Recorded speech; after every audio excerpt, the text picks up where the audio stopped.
యమ్మీ. Wow ఏం తింటున్నావు? కన్నం తింటున్నాడు. అవ్వ చింతల్లి నాకు పెట్టు. అవ్వ నాకు కనమ నాకు కనమ నాకు ఇంకా నాకు పెట్టు. చింతల్లి నాకు పెట్టమ్మా.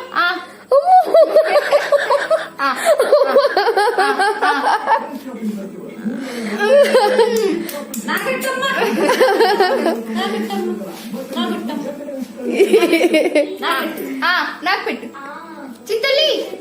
నాకు పెట్టవా? నాకు థ్యాంక్ యూ కనమ్మా.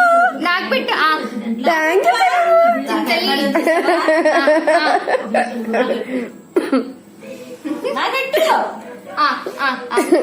అలా అమ్మకే పెడతాడంట. యమ్మీ. అమ్మ పెట్టాడు.